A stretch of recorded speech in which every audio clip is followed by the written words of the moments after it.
Have you ever realized, in a single breath, that the people you bled for never even saw you as real?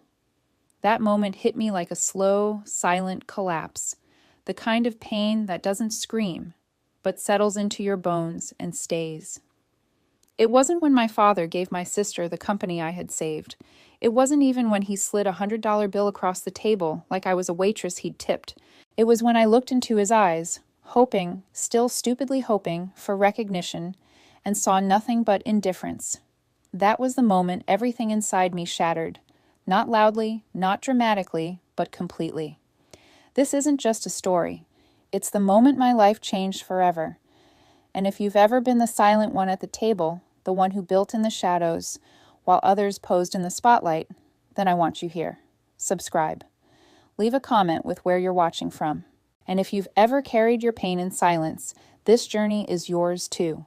The day I realized I was just a utility to my family was the day I received a $100 bill as a thank you for saving their multi-million-dollar company. I'm Madison Blake, MIT graduate, software engineer, and the invisible daughter of the Blake family dynasty. While my younger sister Charlotte was being groomed as the golden child, I was hunched over keyboards, building algorithms that would eventually rescue Blake Logistics from certain collapse. Our family business had been a cornerstone of Seattle's shipping industry for decades. Founded by my grandfather with a single truck and pure determination, it had grown into a regional powerhouse under my father Thomas's leadership, at least until the global supply chain crash hit us like a tidal wave. I remember the night clearly. Father called me in Boston, where I'd built a respectable career far from the family spotlight. His voice, usually commanding and assured, cracked as he explained how the company was hemorrhaging clients and hemorrhaging money. For the first time in my life, he actually needed me, not as a daughter, but as a solution provider. Madison, we're 6 months from bankruptcy. The systems can't handle the new market dynamics. I didn't hesitate. Within 48 hours, I had packed up my apartment, taken an indefinite leave from my tech firm, and flown back to Seattle. Not because I craved family approval. That ship had sailed long ago. But because Blake Logistics represented the legacy of a grandfather who had always seen me clearly, even when my parents couldn't. My welcome home was lukewarm at best. Charlotte embraced me with her camera-ready smile, whispered, "Thank God the computer whiz is here," in my ear, then immediately returned to planning the company's next networking event, as if social connections alone could stop financial bleeding.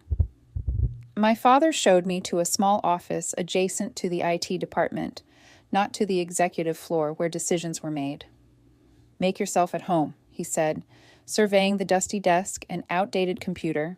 "We just need some technical patches to get us through this rough patch." I smiled tightly. "I'll need access to all operational data," I responded, "and I'm going to need a direct line to the executive team." He hesitated, then nodded reluctantly. "Let's see what you can do first." For the next 9 months, I barely slept. I developed an AI-driven logistics platform that predicted supply chain disruptions before they happened, rerouted shipments in real time, and automated communications with vendors and clients. I rebuilt our entire infrastructure from the ground up, training staff personally, while Charlotte posed for press photos announcing Blake Logistics' bold new digital strategy.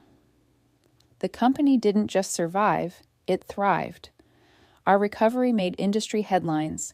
Revenue doubled within 8 months. We retained 98% of our clients when competitors were losing 40% of theirs. Throughout it all, I watched Charlotte take credit during investor calls.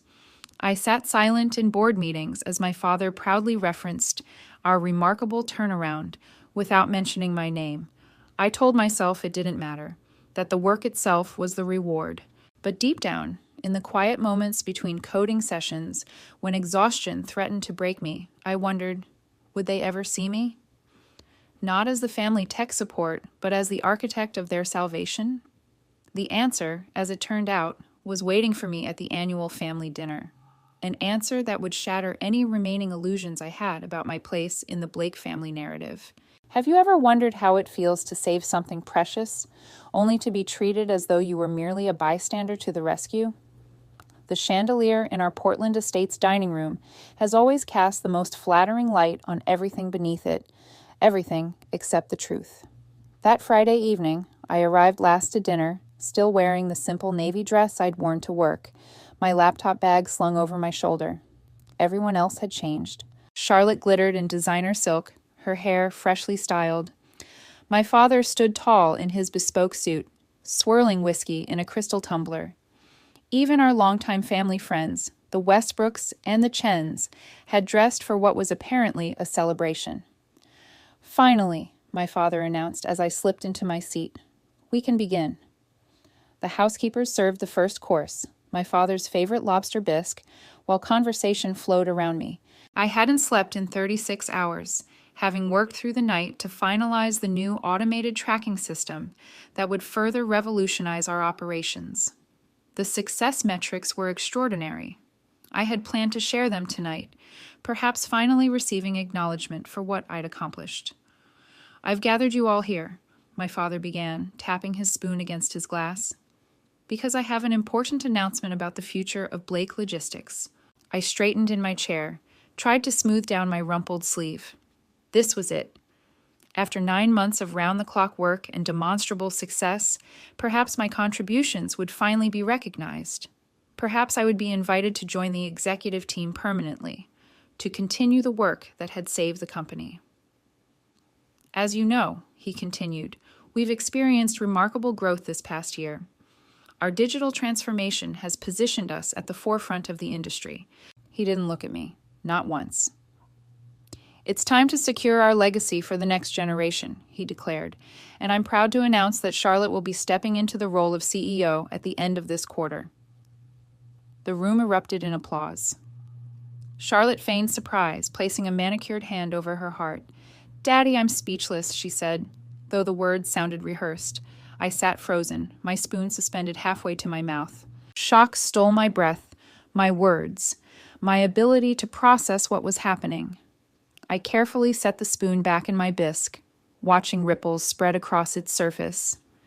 "Madison," my father added, almost as an afterthought, "has provided valuable technical support during our transition period. We're grateful for that, aren't we, everyone?" More polite applause. Charlotte reached across the table to squeeze my hand. "Your computer magic really helped, sis." I looked into her eyes, identical to mine in color, but utterly different in what they revealed. There was no malice there, just a complete lack of understanding of what I had actually done. To her, I really was just tech support. My father reached into his breast pocket then, pulling out his leather wallet. He extracted a crisp $100 bill, reaching across to place it next to my water glass. "For your exceptional contribution," he said, smiling magnanimously. "A token of our appreciation." Banayan. The silence that followed stretched impossibly as I stared at the money. It wasn't the amount that pierced me. It was what it represented. A tip, like I was the help, the caterer, the valet. "You seem surprised," my father noted, misinterpreting my silence. "Did you expect something else?" I found my voice, though it came from somewhere distant. I expected recognition of what actually happened. His expression hardened. "And what might that be?" "The company was 6 months from bankruptcy when I arrived," I said quietly. "The platform I built, not helped with, not supported, but created from nothing, is why we're sitting here celebrating tonight." Charlotte laughed nervously. "Madison, no one's discounting your technical contributions." "Your sister is being modest," Mr. Chen interjected, ever the diplomat. "Blake Logistics' turnaround has been remarkable." My father's eyes narrowed. "It takes more than computer code to run a company, Madison. It takes vision, leadership. Charlotte has those qualities." "And I don't?" I asked. "Charlotte understands people," he replied. "She's the face clients want to see, the personality investors trust. You? You're just good at typing." Just good at typing. 9 months of architectural innovation, of algorithmic brilliance, of transformational leadership reduced to typing. I felt something in me go perfectly still. With deliberate movements, I folded the $100 bill into my napkin, placed it beside my untouched plate, and stood up. "Madison," my father warned. Don't make a scene. I looked at each face around the table. The Westbrooks, uncomfortable. The Chens, embarrassed. Charlotte, already plotting how to spin this moment later. And my father, annoyed that I wasn't playing my assigned role. I'm not making a scene, I said softly. I'm making an exit. And now I walked out of the dining room, through the grand foyer, and into the cool evening air. Behind me, I heard conversation awkwardly resume. I wasn't even disruptive enough to silence a dinner party. In the driveway, I stood beside my sensible sedan, parked between Charlotte's Porsche and my father's Bentley, and realized with perfect clarity, I had never belonged here. Not in this family, and certainly not in this company. I had been deluding myself, thinking merit would eventually triumph over image. What would you do when you realize the family you've been trying to please never saw you as anything more than a tool to be used and discarded? Monday morning arrived with brutal efficiency. I drove to the office early, as was my habit, but found my security badge denied at the executive floor. Confused, I called reception. Ms. Blake, your office has been relocated, the receptionist informed me, her voice carefully neutral. Mr. Blake left instructions that you should report to Floor B, Room 14. Floor B, the basement. The elevator doors opened to flickering fluorescent lights and the distant hum of server racks.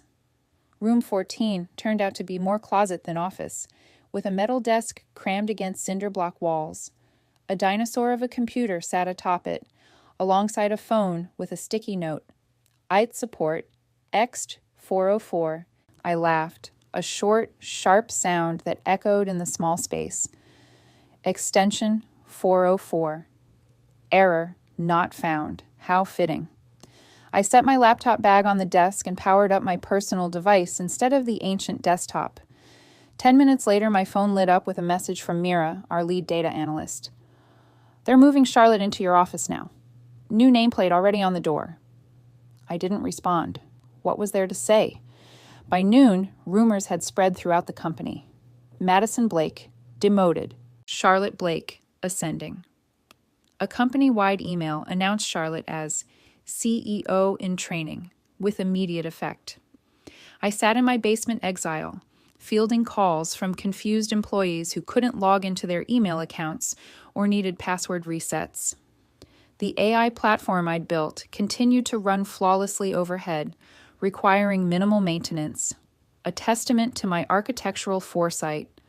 I had built myself out of necessity. A soft knock at my door revealed Jonah Campbell, our CFO and my father's longest-standing colleague.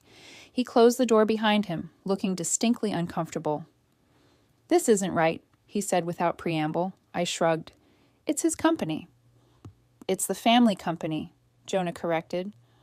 "And without you, there wouldn't be one anymore." "Does it matter?" I asked, suddenly tired. "It matters to me," he said firmly. And to others. Nepotism is one thing. We all expected Charlotte would have a role eventually. But this is... He trailed off, searching for the word. "Instructive," I supplied. "Now I know exactly where I stand." Jonah's phone buzzed. He checked it, grimaced. "Board meeting. I have to go. But this conversation isn't over, Madison." After he left, I sat motionless in my uncomfortable chair, staring at nothing. Through the thin walls, I could hear the constant hum of machinery, a sound not unlike the static that had filled my brain since Friday night. By week's end, the transformation was complete. Charlotte had installed her college roommate as VP of Marketing and her ex-boyfriend as Director of Business Development. 3 senior managers had quietly resigned. My carefully selected engineering team had been reassigned to peripheral projects. I maintained the core platform during nights and weekends, knowing that without proper attention, the algorithms would eventually degrade. Not out of loyalty to the company, but because I couldn't bear to see my creation neglected. It was the one thing at Blake Logistics that was truly mine. Mira found me in the server room late one Friday, running diagnostics. "You don't have to do this," she said, leaning against the door frame. "Let them see what happens when you actually leave." "I'm not ready to leave," I admitted. "Why not? Because you're still hoping they'll recognize what you've done." Her bluntness stung because it was accurate. Despite everything, some childish part of me still waited for my father to realize his mistake, to acknowledge that I had saved his company with more than typing. Carlos, our senior software engineer and another ally, joined us with 3 cups of terrible break room coffee. "I'm putting in my notice on Monday," he announced. I looked up, surprised. "Where are you going?" "Nowhere yet," he replied.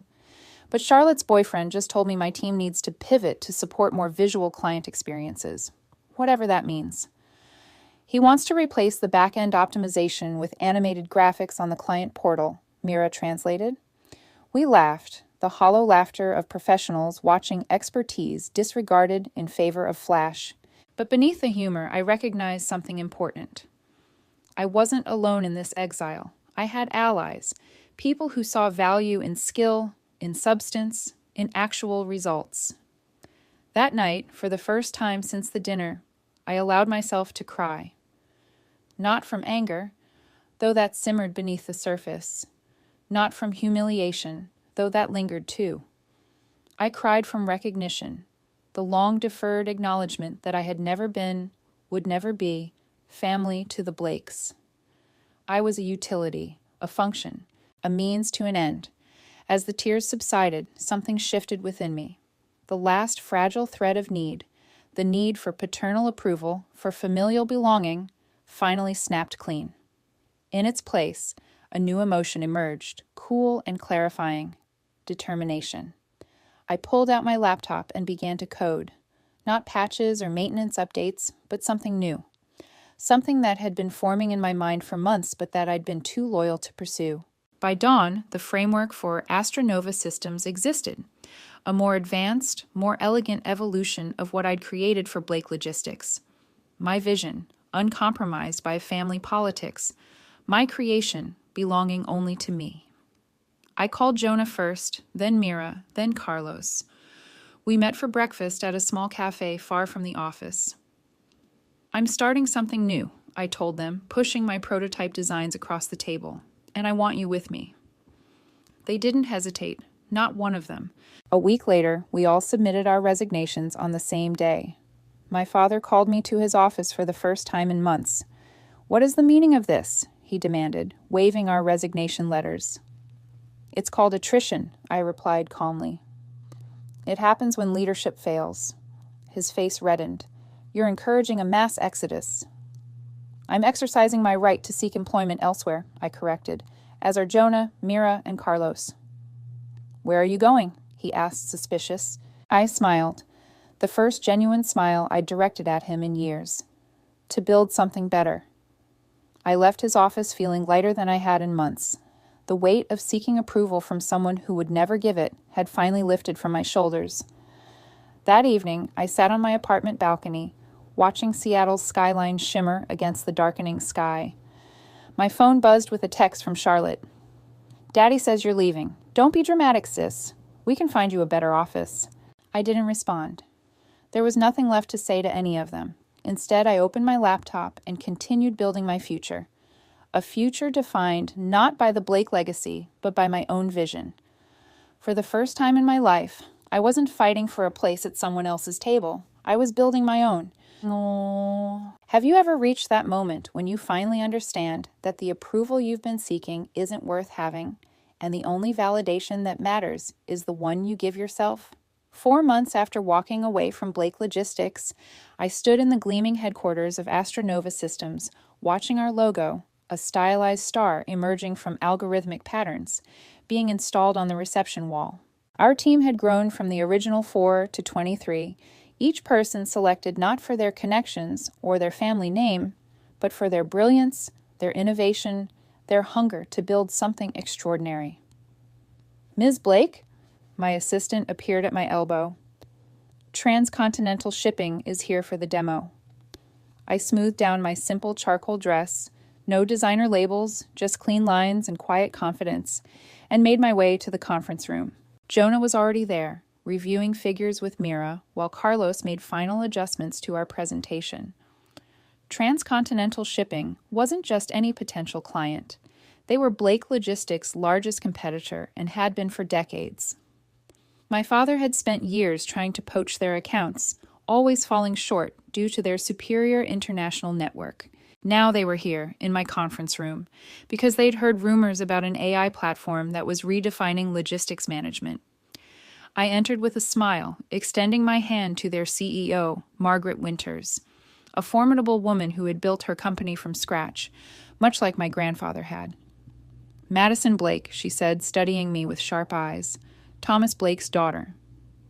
Just Madison, I corrected gently. Astronova's founder and CEO. Something like respect flickered across her face. I've heard interesting things about your platform. Show me. For the next hour, we demonstrated Astronova's capabilities, the predictive algorithms that could anticipate supply chain disruptions weeks before they happened, the adaptive routing that saved fuel and time, the client communications suite that eliminated confusion and delays. It was everything I had built for Blake Logistics, but evolved, refined, expanded into something far more powerful. This looks familiar, Margaret noted, studying a particular feature. Blake Logistics implemented something similar last year during their digital transformation. I met her gaze directly. I designed and built Blake Logistics platform. This is the next generation, one without compromise or corporate limitations. She nodded slowly.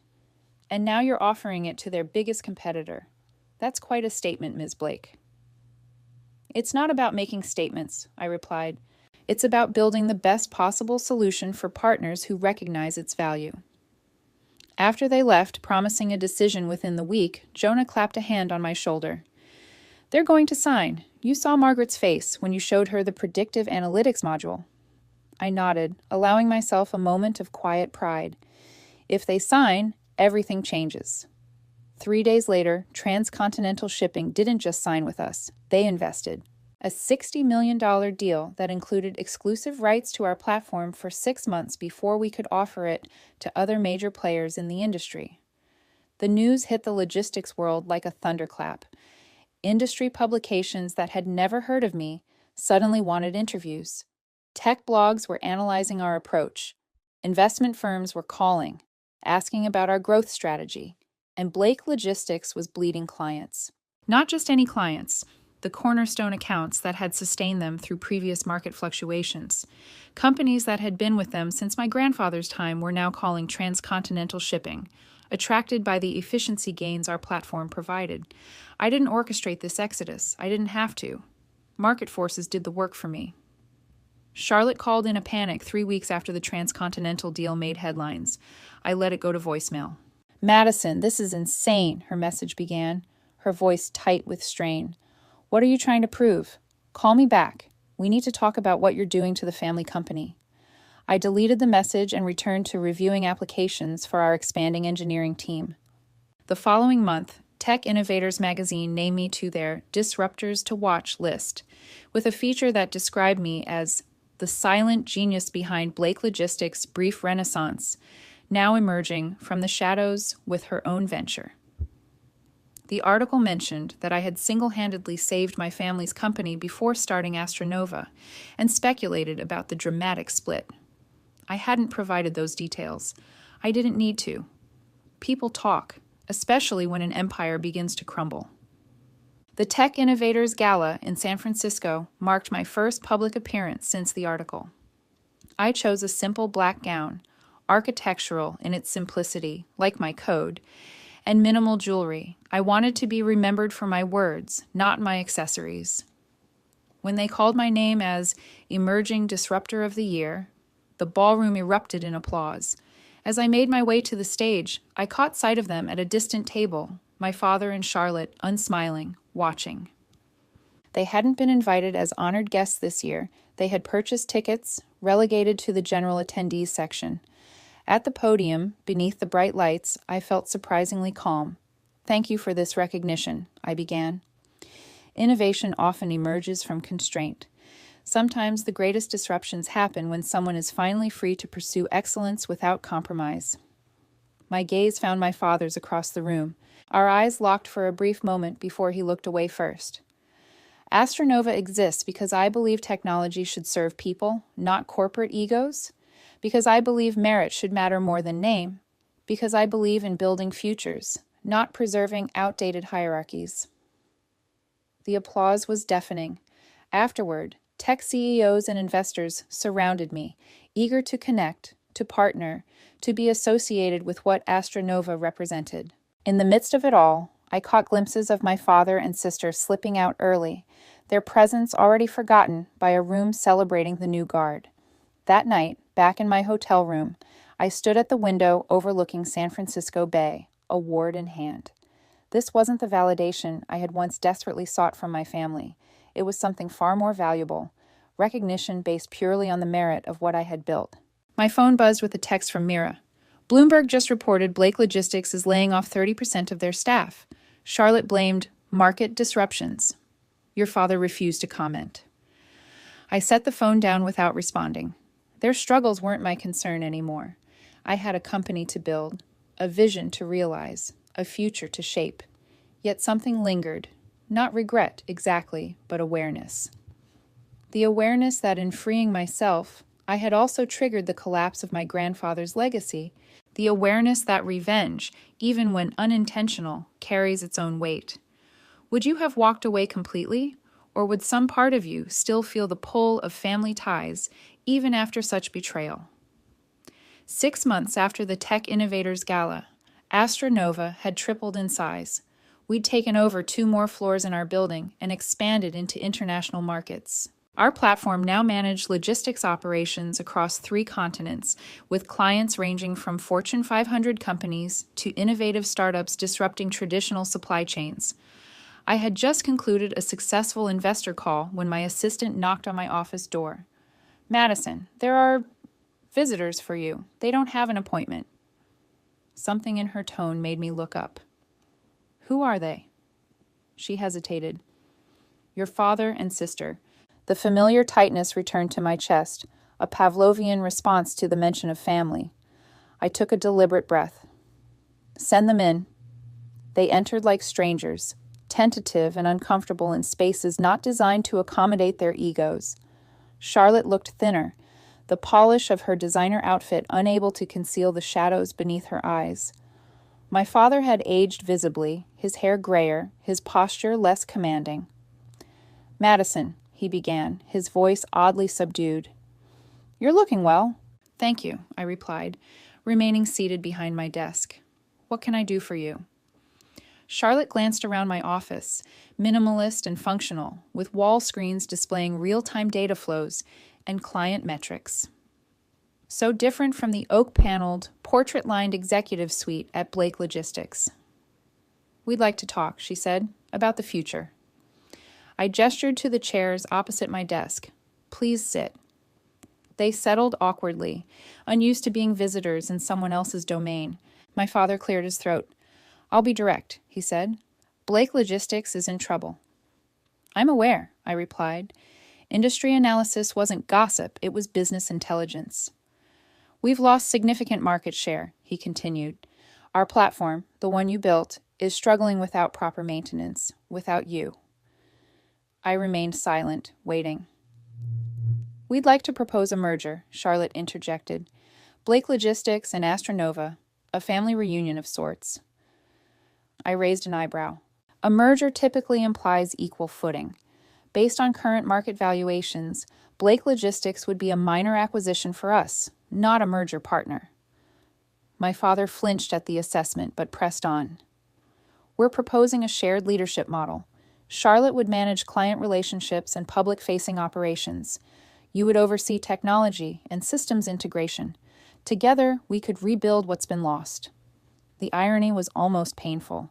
Months ago, they had dismissed my contributions and relegated me to the basement. Now they were here, offering what they imagined was a generous compromise. That's an interesting proposition, I said carefully. Who would serve as CEO in this arrangement? Father and Charlotte exchanged glances. Charlotte would retain the CEO title, my father answered. But you would have full autonomy over the technical division as Chief Technology Officer. Equal compensation, equal board representation. I see, I said, leaning back in my chair. You still don't understand what happened, do you? Charlotte frowned. What do you mean? You still think this is about titles or compensation, I explained. You think I left because I wanted more recognition or a bigger office.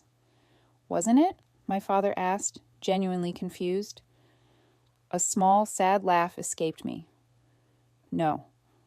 I left because you made it abundantly clear that in your eyes, I would never be more than a utility. A resource to be used when needed and discarded when inconvenient. You didn't value me. You valued what I could do for you. We underestimated you, my father admitted reluctantly. That was a mistake. Let's rebuild Blake Logistics together as a true family enterprise. I studied him, the man whose approval I had sought for decades, now sitting in my office asking for my help. There was a time when those words would have meant everything to me. You didn't want me, I said softly. You wanted to own me. There's a difference. Charlotte leaned forward, her expression earnest. People make mistakes, Madison. Isn't family about second chances? Family is about unconditional love and respect, I countered, neither of which was extended to me. She had the grace to look away. Our offer stands, my father said, rising to his feet. Second in command at Blake Logistics, the company your grandfather built, the legacy he would want you to preserve. I stood as well, looking him directly in the eyes. Explain to me again which one of us doesn't know how to run a company? The question hung in the air between us, unanswerable. He had no defense against the reality of our respective trajectories, his company failing, mine ascending. Think about it, Charlotte said as they moved toward the door, for grandfather's sake, if not for ours. After they left, I sat motionless, their visit having stirred memories and emotions I had carefully contained. I thought about my grandfather, a man who had valued innovation and integrity above appearance, who had taught me to code when I was just 8 years old, who had seen something in me that my parents never could. What would he want? Would he ask me to sacrifice my hard-won independence to save a company that now existed only as a shadow of what he had built? I didn't have to wonder long. 2 weeks later, the news broke. Blake Logistics was filing for Chapter 11 bankruptcy protection, seeking to reorganize its debts and operations under court supervision. That evening, I called an emergency meeting with Jonah, Mira, and Carlos. I am considering acquiring Blake Logistics assets through the bankruptcy process, I told them. Their reactions ranged from shock to concern to curiosity. Why? Jonah asked simply. Their client base is crumbling. Their systems are outdated without your maintenance, and their brand is damaged. What would we gain? Nothing, I admitted. This isn't about business advantage. It's about family, Mira suggested. I shook my head. No, it's about legacy. My grandfather built something that mattered, something that served a purpose beyond enriching the Blake name. I don't want that to disappear entirely. So what's the plan? Carlos asked. Absorb them into Astronova? I took a deep breath. No, I want to acquire the assets, the intellectual property, the patents, everything, and then dissolve the Blake Logistics name permanently. They stared at me in silence. Not to restore it, I clarified, not to preserve it, but to ensure that what remains of value can be repurposed for something better. My grandfather deserved that much. 3 months later, I sat in a sterile conference room, signing the final documents that transferred ownership of Blake Logistics' remaining assets to a holding company I had established specifically for this purpose. My father and Charlotte were not present. Their lawyers handled the transaction with grim efficiency. When the last signature was complete, I felt no triumph, no vindication, only a quiet certainty that I had done what needed to be done. Blake Logistics ceased to exist that day. Its intellectual property, patents, and trademarks were absorbed by Astronova and systematically retired. The holding company was dissolved. The storied Blake name in logistics became a footnote in industry history. Some called it revenge. Others called it a strategic acquisition. I called it closure.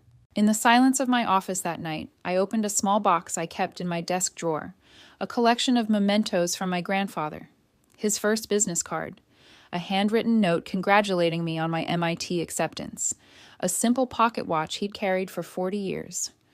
Some legacies don't deserve to survive, I whispered to his memory, especially ones built on betrayal, but yours wasn't one of them. I'll carry forward what mattered about what you built, the innovation, the integrity, the purpose. Just under a different name now. I closed the box gently, returned it to its drawer, and turned my attention back to building Astronova's future. A future unencumbered by the weight of the Blake name and all it had come to represent. Would you have done the same, or would you have tried to preserve a family legacy, even after that family had shown they valued image over substance, appearance over merit?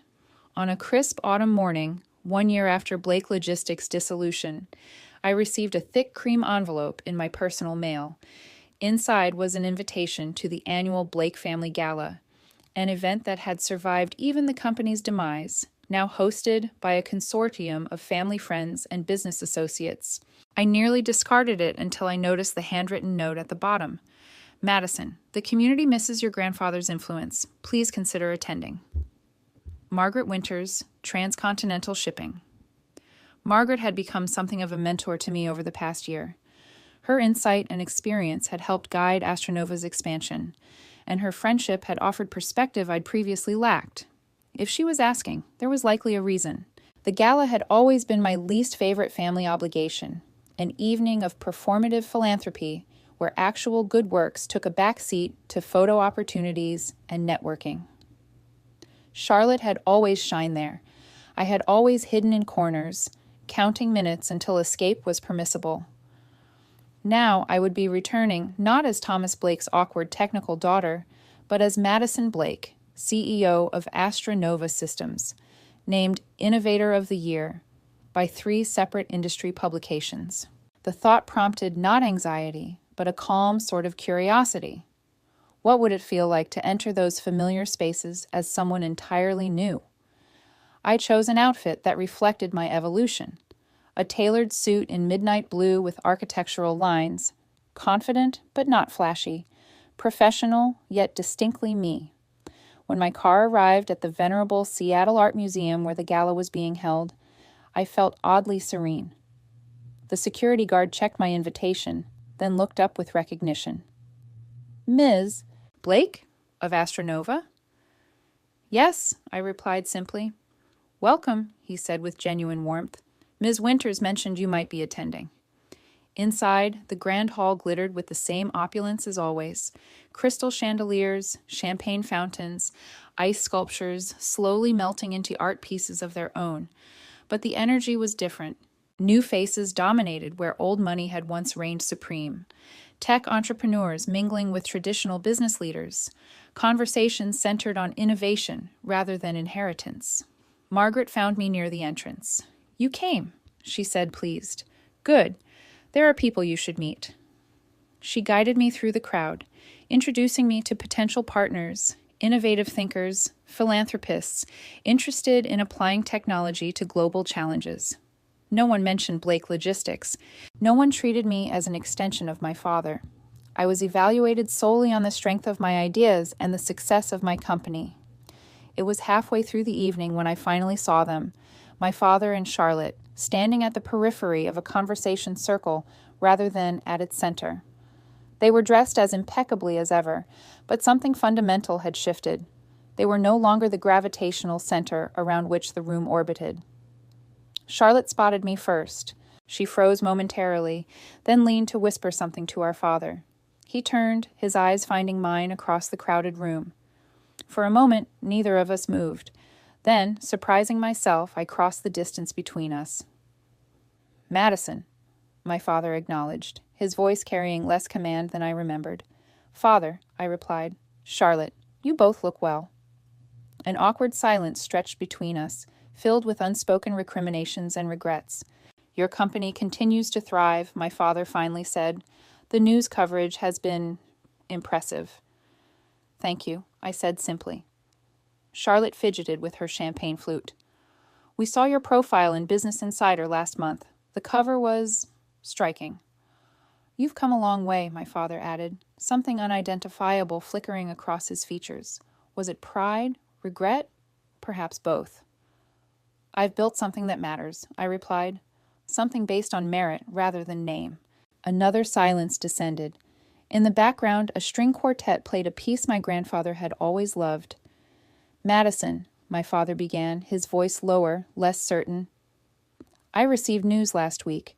Grandpa's original warehouse, the one where he started the company, is being demolished. I thought you should know." The information struck me with unexpected force. That building had been my sanctuary as a child. Dusty corners where I'd read books while adults talked business. The small office where Grandpa had first taught me to use a computer. In my mind, it still belonged to him, even though the property had been sold years ago. "Thank you for telling me," I said, genuinely appreciative of the gesture, small though it was. We stood together awkwardly, 3 people connected by blood, but separated by choices, mine and theirs. Nothing had been resolved between us. Nothing might ever be. But in that moment, I realized something profound. I no longer hated them. I didn't even resent them anymore. "I don't hate you," I said simply. "I never did. I just pity you." Charlotte's eyes widened slightly. "You never understood what made Grandpa's company special," I continued. "It wasn't the Blake name or the social connections. It was his vision, his understanding that technology and humanity could work together to create something meaningful. You saw only the prestige, never the purpose." My father's jaw tightened, but he didn't contradict me. "I should rejoin my colleagues," I said, nodding toward a group that included Margaret and several tech innovators. "It was clarifying to see you both." As I walked away, I felt the weight of their gazes on my back, but I didn't turn around. This wasn't about revenge. It wasn't even about proving them wrong anymore. It was about becoming who I was always meant to be, not defined by their rejection, but liberated by my own self-acceptance.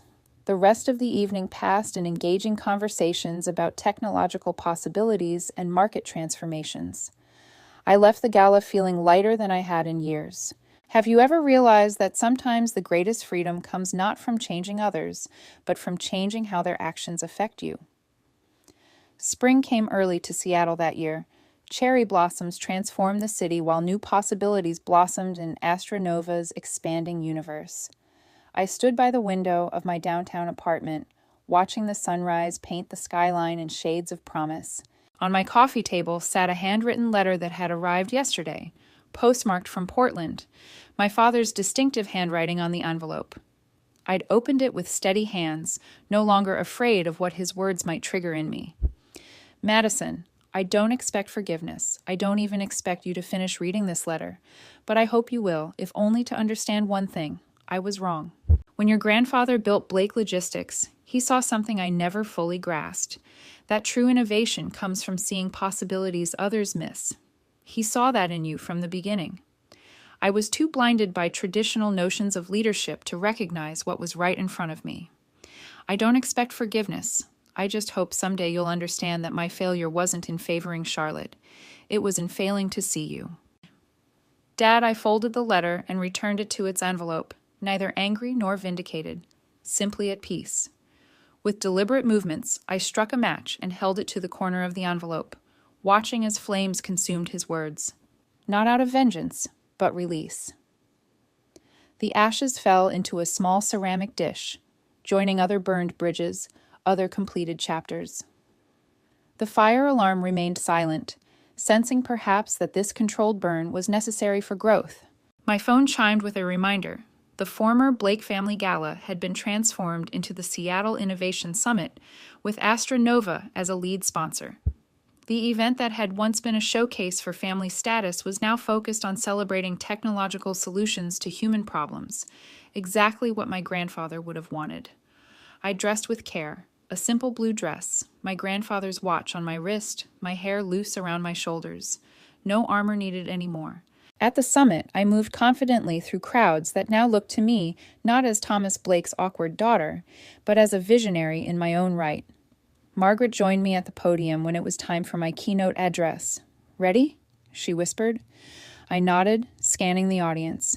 In the third row, I spotted them, my father and Charlotte, neither in positions of honor, simply attendees among many. My father raised his hand in a small gesture of acknowledgement. Charlotte offered a tentative smile. I didn't return either gesture, but neither did I look away. Their presence no longer defined my story. They were simply characters in a chapter already written, not protagonists in what came next. "Good afternoon," I began, my voice clear and confident. "Today, I want to talk about the future of connectivity, not just between systems, but between purpose and innovation." As I spoke about Astronova's vision, I could feel my grandfather's influence in every concept, every value. His legacy lived on, not through a family name emblazoned on the side of trucks, but through the principles that guided what I was building. After the presentation, during the reception, a young woman approached me, barely 20, with eager eyes and a laptop covered in coding stickers. "Ms. Blake," she began nervously, "your journey from Blake Logistics to founding Astronova inspired me to switch my major to computer science. Everyone told me I didn't have the right personality for tech." I smiled, recognizing my younger self in her determination. "What's your name?" "Emma," she replied. "Emma," I said, "technical excellence doesn't have a personality type. Innovation doesn't care about image. Remember that?" She nodded fervently, clutching her portfolio closer. Would you have time to look at a project I'm working on? It's an algorithm for optimizing urban delivery routes while minimizing environmental impact." "I'd be honored," I replied, meaning it. "Email my office. We'll set something up." Later that evening, as the summit wound down, I found myself alone on the venue's rooftop garden, looking out over the city my grandfather had loved. Seattle glittered below, a tapestry of lights representing countless human stories intertwined with technology. A soft footfall behind me broke my reverie. I turned to find my father standing there, maintaining a respectful distance. "Congratulations," he said simply. "Your keynote was illuminating." "Thank you," I replied, neither warm nor cold.